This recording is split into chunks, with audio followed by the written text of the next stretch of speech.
Hello everybody, I'm here with another sewing machine. My kids have been helping me with my workroom. I gave them, I think a week or two off so I can try to catch up on some of the things I got to do.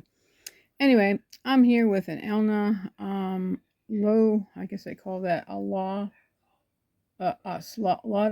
I think that's how you say it. What the heck, they make some really unusual sewing machines. It comes with an actual like thing that goes here, which I'll show you. It's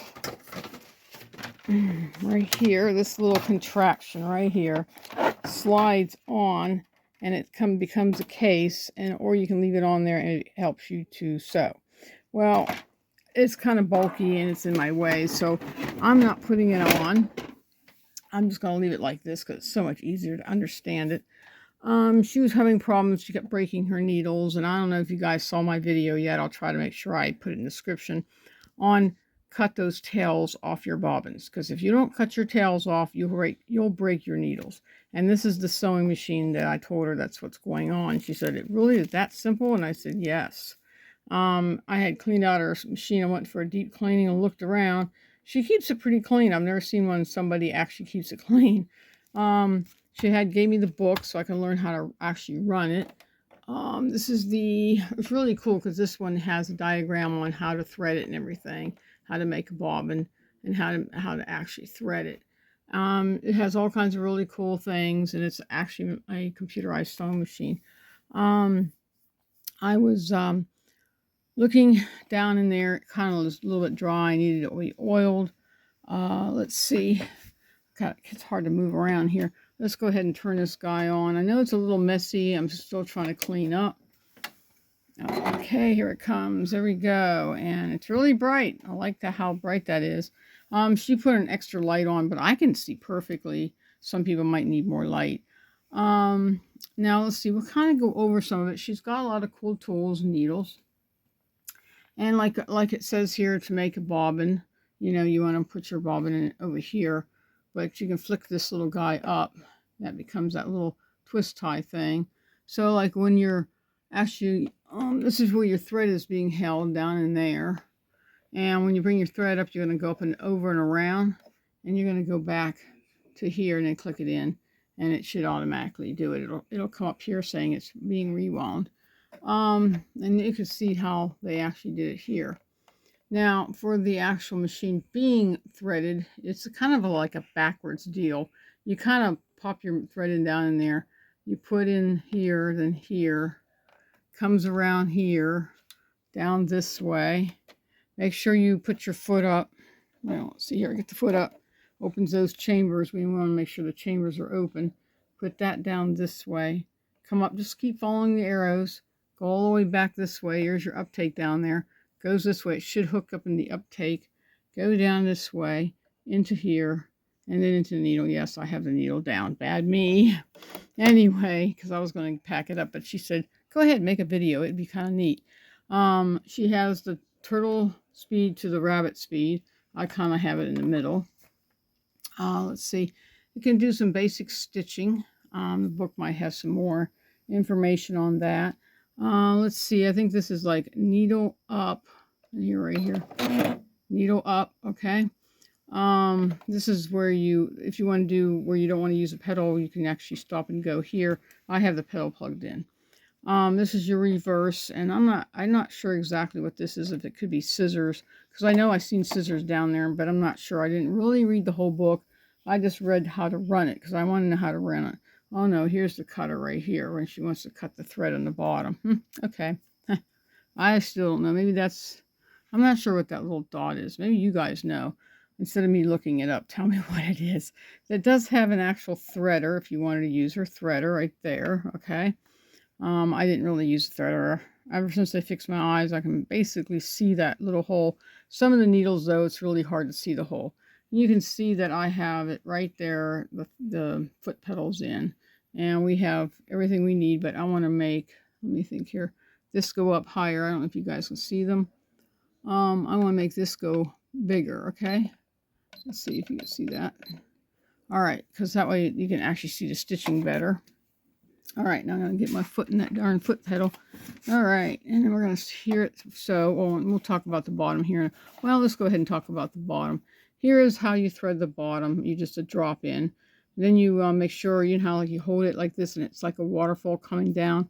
Then you want to put it there, and then it goes into a little slot into that area there, okay? That's pretty much easy. Most people don't really know that. Let's see how it sounds. It's much more quieter. When I first started to run it, it was really loud, but because it was needing oiled. So I told her, yes, I did oil it for you. Look at how nice stitching that does. And it's really stitching beautifully. Okay, let's put this back down. Let's go ahead and go for procedure. I actually did a lot of stitching on it with a different piece of material, which I think my daughter threw it away. All right, and go this way.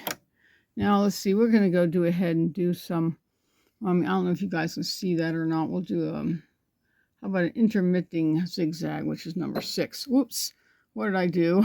Oh my God, that's a push screen too. I didn't know that. But there's number 6. And yes, it's already set up. Well, that's easy. I didn't know that actually does that. I didn't even know you can actually push on it. I just looked at it and said, wonder if I could touch it. And it does. It does. It switched right in, number 6. Okay, let's go ahead and see how this one works. I've already backs it up and everything for you.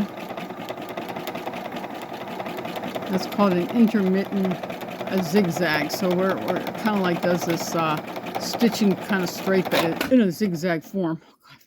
I hate that. I'm not used to sewing machines. Sometimes they scare me. Okay, so it did get a hold of something. I need, oh yes, before you even do zigzags, I forgot.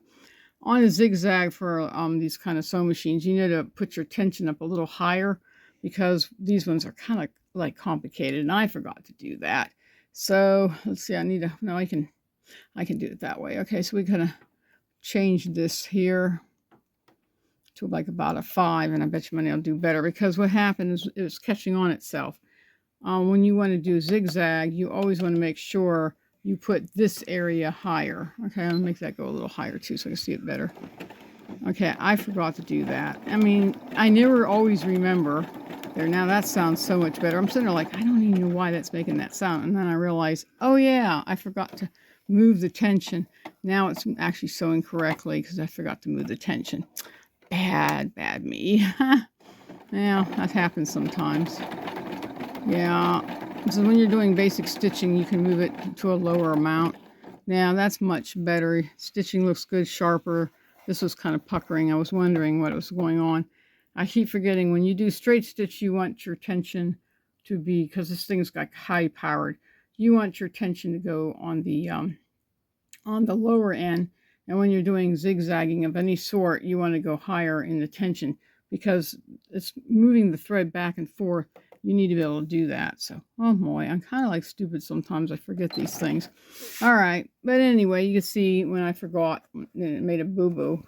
You see now it's actually sewing correctly, and on the bottom it's going correctly because it'll snag the material and cause that to happen. So, bad me. I know, I can't believe I forgot to do that.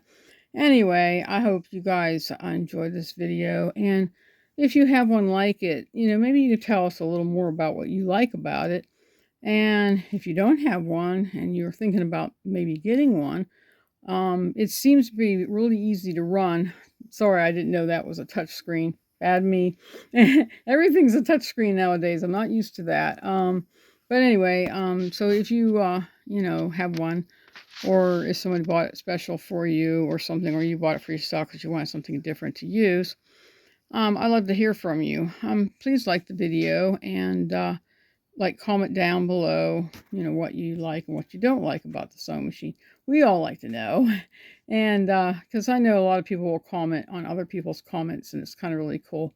But I'm finished with her machine, and she's going to come and, get her machine probably tomorrow if I call her, if I don't forget.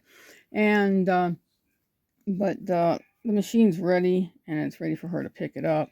And it's not my sewing machine, so if you want to ask any more questions about it, just ask the question down below, and somebody sees it, please answer the question, because I really don't know how to answer the question unless you get a manual and sit and read it. And I didn't actually read all of it. I just read how to thread it, how to make sure to set it up, you know, mostly this area here. I didn't know I can switch it over that. So in other words, when I want to go back, I will just hit probably 1.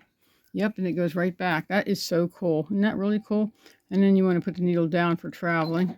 It goes back down. That is so cool. And then turn it off. And then everything turns off and it's ready for her to pick it up. That's so cool. But anyway, have a blessed day. And I'd love to hear from you. Just like the video, comment below, and share it. Okay? Bye-bye.